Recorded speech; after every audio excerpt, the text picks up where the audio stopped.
Are you extremely sensitive to the energy in a space? Do you sometimes feel that your presence in a space changes the energy of the space? Do you sometimes feel that you're attracting the entire negative charge that is present in a space, in a house, in a gathering? Then maybe you are an energetic lightning rod. What does it mean to be an energetic lightning rod? Well, much like a thunderstorm, which is an accumulation of energy, of electrical charge, this same dynamic happens in the collective, in the human collective. So negative thoughts, but also tensions, energies, passion can accumulate, and they create clouds of energy that are highly charged electrical clouds of energy that can feel very heavy, that can even create and generate conflict. Now, people who are energetic lightning rods have the capacity to attract that negative charge, channel it through the body, and discharge it into the earth to transmute, to transform these energies. Now, this process is not always conscious. So some people are conscious of it, that they're doing this. Other people will do this in an unconscious way or not being aware of what they're doing. Some people suffer from this process. Now, if you're suffering from this process, then maybe you're not meant to be an energetic lightning rod. Maybe it's just a sign that you have poor energetic boundaries. Maybe you do have a purpose as a channel and as someone who can discharge, change, shift, and transform energies. What are the signs? Now, one of the signs is that maybe one of your guides is Merlin, Archangel Michael, or Mary Magdalene. Why those three? Because they are highly alchemical guides and energies. Their purpose during their lifetime was to transmute and transform energies. Merlin specifically also has the capacity to look into the shadows, to venture into the shadows. He's a being, an energy that is very knowledgeable about the light in the world and the shadow in the world. So that is one of, I'd say, the characteristics of someone who is a spiritual or energetic lightning rod, is the capacity to see both the light and the shadows, to be comfortable with the light and the shadow, not that you cultivate the shadow or the darkness within, but in a way where there is no fear towards the darkness in the world, and no judgment towards people who are trapped or locked in their shadows either. So that's one of the characteristics. And I'd say another characteristic is energetic strength and health. So when you channel these energies, that it doesn't affect you, it doesn't dislocate you, it doesn't misalign you to receive these energies, that you're physically, energetically, spiritually capable of channeling these energies without holding on to them. So without these energies clinging to you. So that is very important. Another aspect is a strong faith. Like your faith has to be rock solid, because this is really what will make these energies come through and be channeled and transformed back into the earth. It's like the strength of your faith is the pillar, the rod that will guide these energies down. If you have fear, if your faith is not strong, if energetically you are not strong, these energies can get stuck in the body or stuck in your energy and create all kinds of problems. But then again, some people are made for this. For some people, this is part of their purpose. So I know that this is part of my energetic purpose in a space, in a sacred space. I will discharge the negative energy. It is not something that I chose to do. It is something that started happening. It is something I became conscious of, and something that Archangel Michael shared with me. that this is part of my purpose. I think it's also because I work so closely with Mary Magdalene that I have tools that enable me to transmute and transform high amounts of energy through my body without it impacting me too much. Now, this does require a solid, strong, and regular spiritual practice, and also an awareness of the physical body, the physical reality, taking care of oneself, nourishing oneself through environments and energies that really allow also the body and your energy to rest, which is something I'm not always very good at.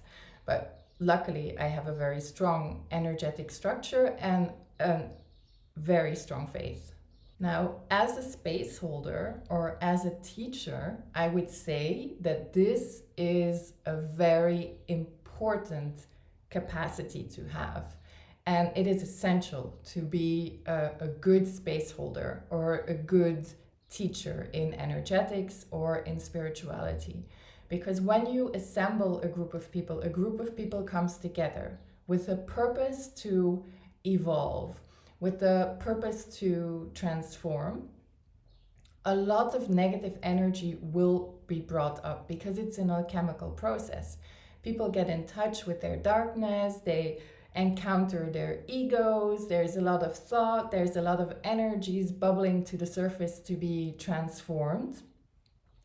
And if you're in a group setting and you don't want the space to be polluted, it is important that there are people present who can take on this charge, who can take on these energies, channel them, transmute them, so that people can really enter into their process profoundly, confidently, that they can trust in the space, that they are in a safe space, and that they won't be polluted by what other people are discharging into the space. So this is essential. If you have no idea about this and you're trying to hold space for big groups, it won't work, or the work will have a negative effect on the people who come into the space because they can be polluted by all kinds of energies when they open up. So it does require some awareness. It does require some mastery of your energy. And very often when you're meant to do this, or when this is part of your purpose, you will have already encountered some amount of darkness into your life. So for myself, how has this energy manifested in my life? Well, for example, I've been called to do exorcisms. I have encountered demonic energies. I can sense, see, and feel demonic energies and fields in people's energies. I have been attacked by those energies, but it doesn't faze me. I'm not afraid of it. I'm not focused on it. It doesn't make me distrusting of other people or distrusting of reality. I just take it as part of reality and I deal with it when I encounter it. It doesn't limit me in my actions. It doesn't limit me in what I want to bring into the world or in my interactions with other people. And I don't judge people for holding these kinds of energies either. I know that it's part of the human collective at this time. And sometimes you might already be doing this without being aware of it.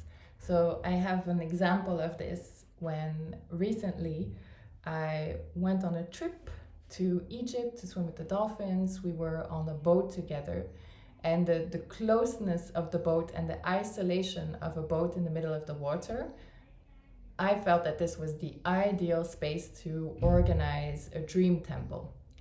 This is a separate video on what dream temples are and what dream work is. But in this kind of space, it is super important that there is someone energetically powerful enough to be the lightning rod and to discharge the negative energies in this space. Otherwise, it can turn into a nightmare temple for most people. So during the night, while people were dreaming and doing dream work, and me myself, I was dreaming as well, I I was very conscious of drawing in energies that would otherwise have polluted other people's dream spaces and discharging them. Now, in our temple, there's one friend on the boat who didn't officially participate in this temple, who didn't participate in the preparation, and who was there more on the boat to rest and as a friend. And he was unaware that we were doing this. But the next morning he woke up and he told me, oh my gosh, my dreams. I have had so many nightmares, one after the other. I didn't sleep well at all. This is what happened during the night. And I realized that he was an energetic lightning rod as well, which to me makes sense because I know he has a very strong connection to Merlin, and he has a lot of the qualities that I have described earlier. So non-judgment, capacity to go into the light and into the dark, non-attachment to ego, all those qualities that allow him to hold space in this way for other people as well. So in this space, there were two energetic pillars, which were myself and my friend holding space for the entire group. So if you want to start holding space for people, for their transformation in group settings, the larger the group, the stronger your energetic field will have to be. So integrity is very important, the solidity of your faith, non-attachment to ego, non-attachment to stories of light and darkness, and non-judgment of the shadows that people can go through. So there you go. I hope you learned something. Thank you for listening to me. I hope this video helped some of you. I will be going more into detail to what it takes to be a space holder, what it takes to be a teacher, and what is required energetically and humanly of you to be able to do this in integrity and in a way that works for the people, for the collective, and for yourself as well.